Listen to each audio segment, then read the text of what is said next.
Bayangkan seorang gubernur turun langsung ke sungai, ngeruk lumpur, bongkar rumah liar demi nyelamatin warganya dari banjir tahunan. Tapi tiba-tiba datang sekelompok ormas nyetop alat berat dan minta upeti 100 juta. Gimana reaksi sang gubernur? Diam atau ngamuk? Cerita nyata yang penuh ketegangan, aksi warga, dan keberanian pemimpin. Jangan lewatkan detik-detik yang bikin jantung deg-degan. Assalamualaikum semuanya, selamat datang kembali di channel kami, tempat di mana kita akan mendapatkan cerita penuh inspirasi dan teladan. Sebelumnya, bagi yang beragama Islam, mari tinggalkan di komentar agar ini menjadi saksi kita di akhirat kelak. Jangan lupa juga like dan share cerita ini ke teman ataupun keluarga terdekat kita, untuk membantu menyebarkan dakwah Islam dalam bentuk cerita. Semoga Anda mendapatkan pahala yang setimpal karena sudah subscribe, like, komen, dan membagikan cerita ini. Sekarang, mari kita lanjut ke ceritanya.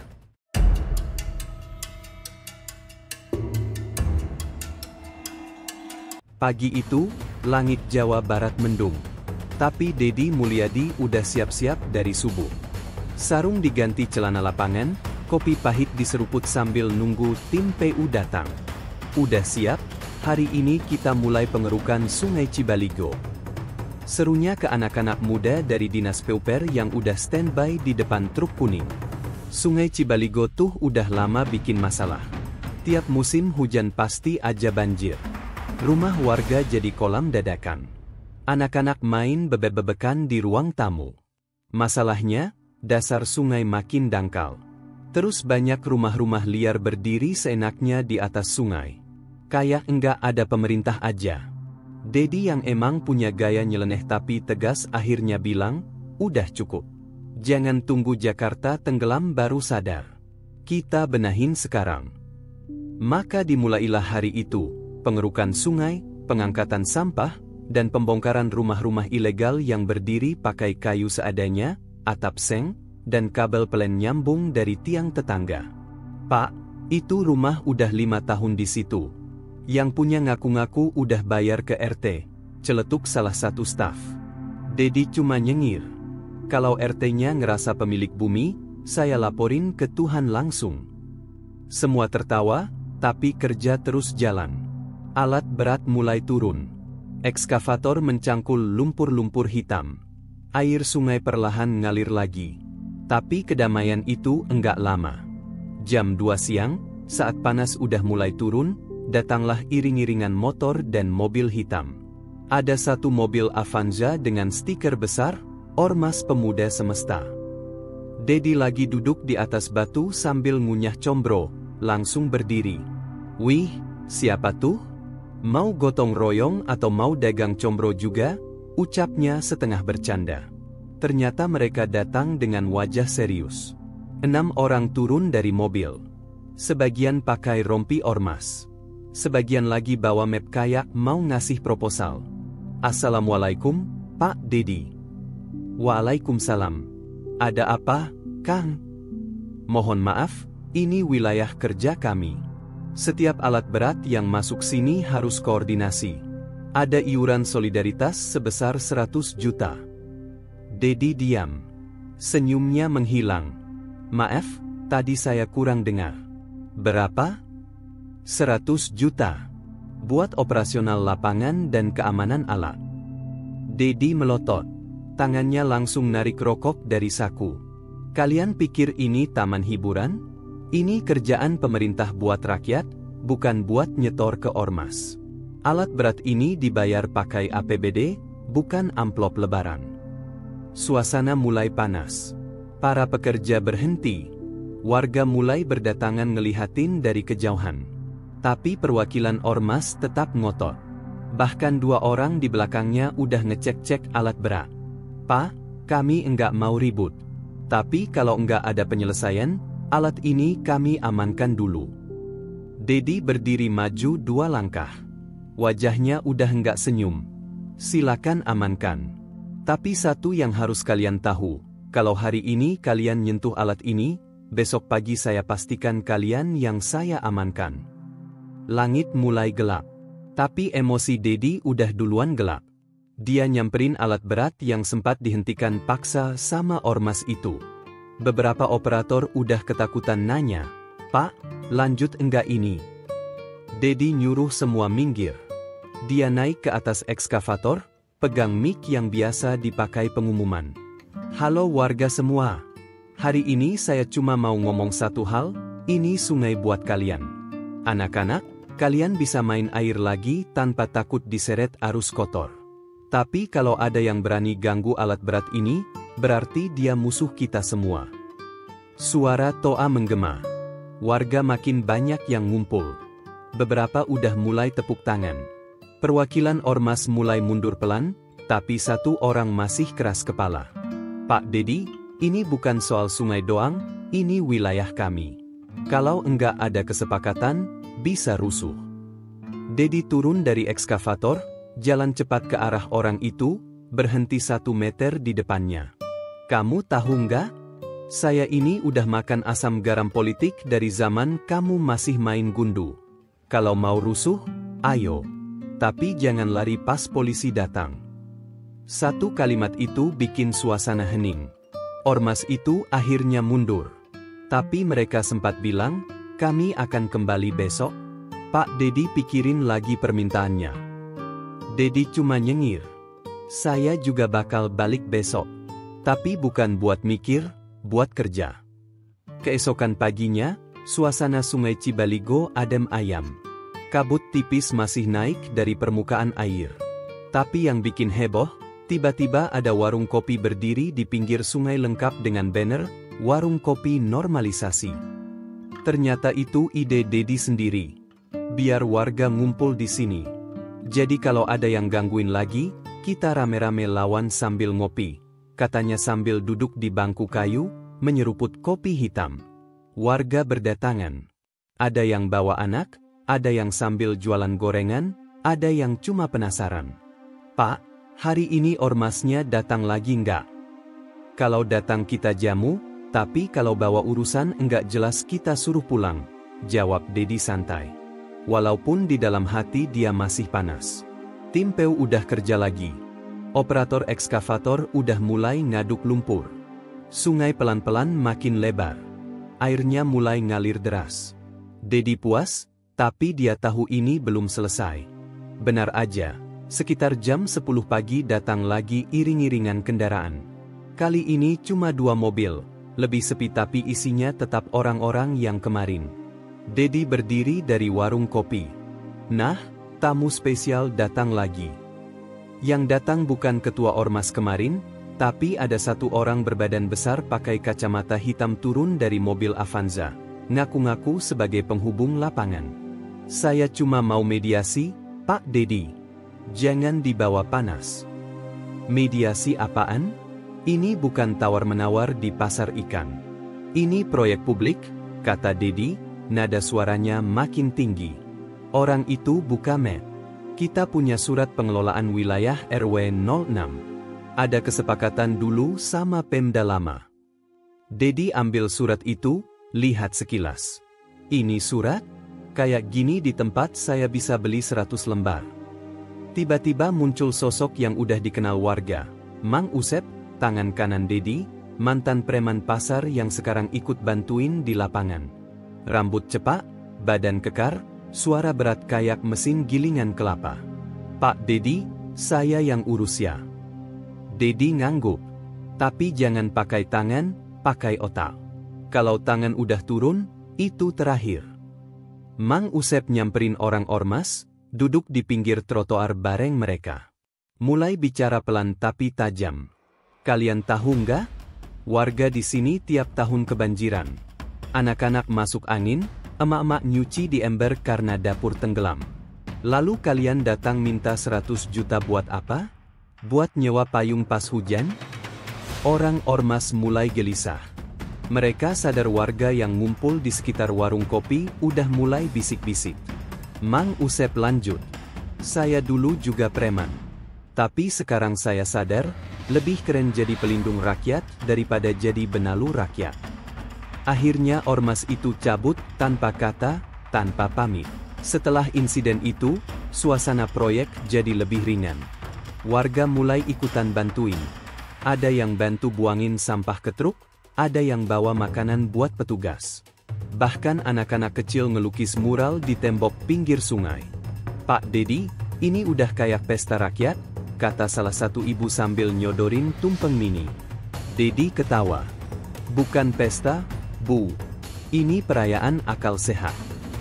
Dari kejauhan, seorang kakek-kakek datang pelan bawa foto lama. "Pak Dedi, ini sungai dulu. Jernih, tempat anak-anak main, tempat saya ngasih makan bebek. Sekarang saya kira enggak akan balik kayak dulu, tapi hari ini saya lihat harapan." Dedi terdiam. Dia ambil foto itu, tatap lama-lama. Foto hitam putih dengan sungai jernih mengalir di tengah desa, anak-anak lompat dari jembatan kayu. "Nah, itu tujuan saya, Kek. Kita balikin bukan cuma sungainya, tapi kenangan kalian juga." Hari itu, Dedi pulang ke rumah bukan dengan amarah, tapi dengan semangat baru. Tapi dia tahu belum selesai. Masih ada yang ngintip dari balik tikungan, dan masalah belum tentu berakhir dengan satu kali bentak.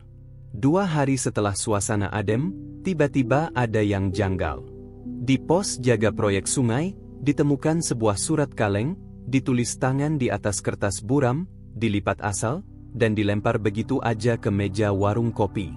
Isinya singkat tapi bikin bulu kuduk berdiri. "Berhenti urusan sungai. Kalau enggak, anak buahmu ada yang hilang satu-satu. Kami sudah capek negosiasi. TTD yang enggak perlu dikenal." Mang Usep baca surat itu sambil nyengir sinis. "Wah, ini gaya lama. Gertak sambal. Sayangnya sambalnya udah basi." Tapi Dedi enggak ketawa. Dia diam lama, matanya tajam, wajahnya tegang. "Kita enggak bisa anggap enteng. Saya enggak takut, tapi saya juga gak mau anak buah saya dijadiin korban." Dedi langsung minta semua operator alat berat dijaga ketat. Bukan pakai tentara, tapi warga sendiri. Tiap malam, warga jaga bergantian, pakai obor dan radio HT. Yang bikin haru, para ibu-ibu juga ikutan.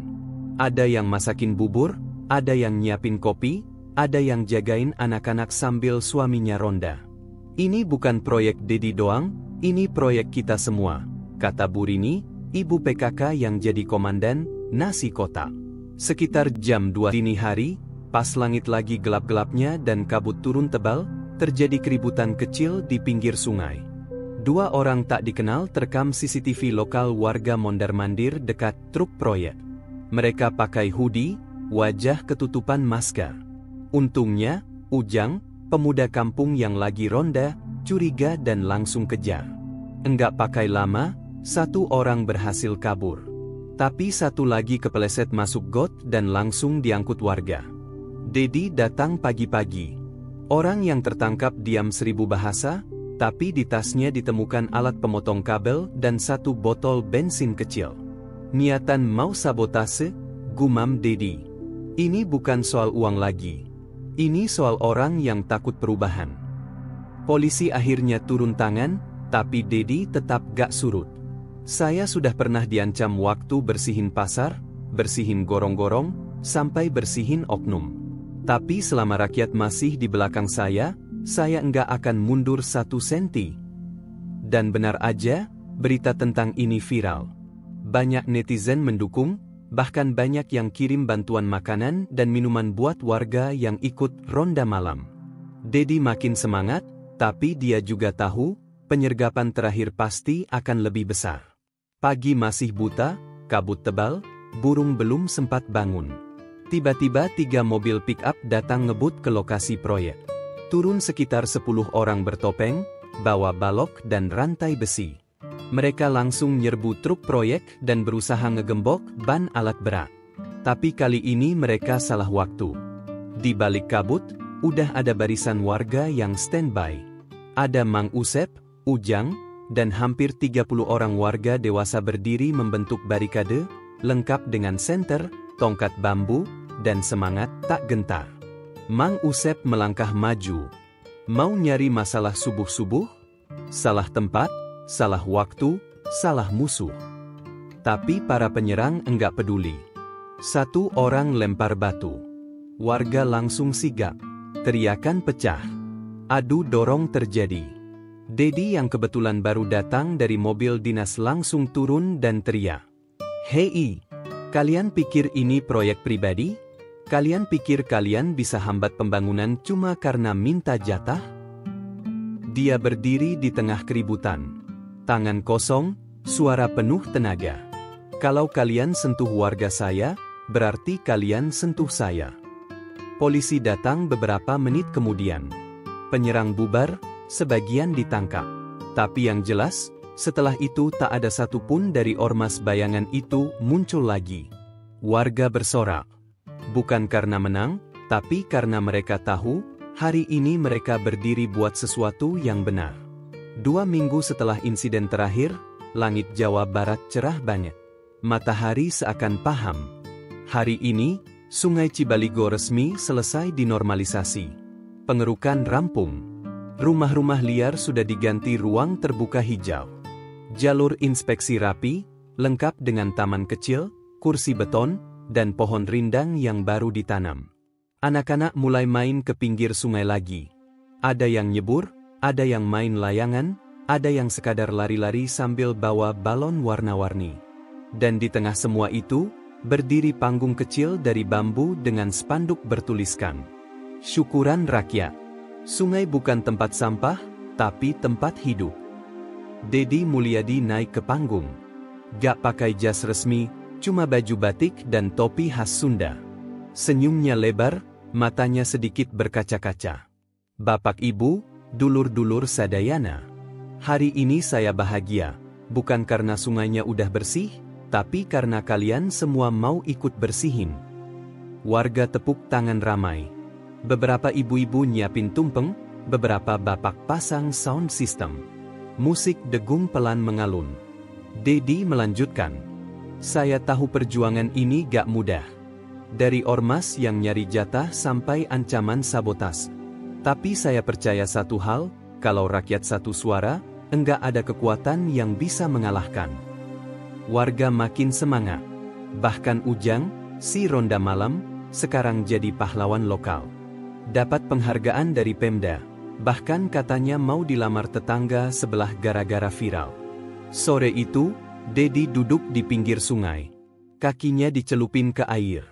Di sebelahnya, Mang Usep makan gorengan sambil nyender ke motor. "Gak nyangka ya, Usep? Dari sungai kotor jadi tempat healing," kata Dedi sambil ketawa kecil. Mang Usep ngangguk. "Tapi saya yakin sungai ini belum selesai, Pak." "Kenapa?" "Karena selalu aja ada yang coba kotorin. Entah airnya, atau niat orang-orangnya." Dedi diam, lalu tersenyum. "Ya udah. Kalau ada yang coba kotorin lagi, kita bersihin lagi bareng-bareng." Sungai Cibaligo sore itu tenang. Tapi bukan tenang karena sepi, tapi karena damai. Karena rakyatnya bangkit. Karena pemimpinnya gak ngelindur di kantor, tapi duduk bareng rakyat di pinggir aliran air. Dan dari kejauhan, langit merah jingga seakan bilang, "Cerita belum selesai, tapi untuk hari ini, kita menang." Yeah.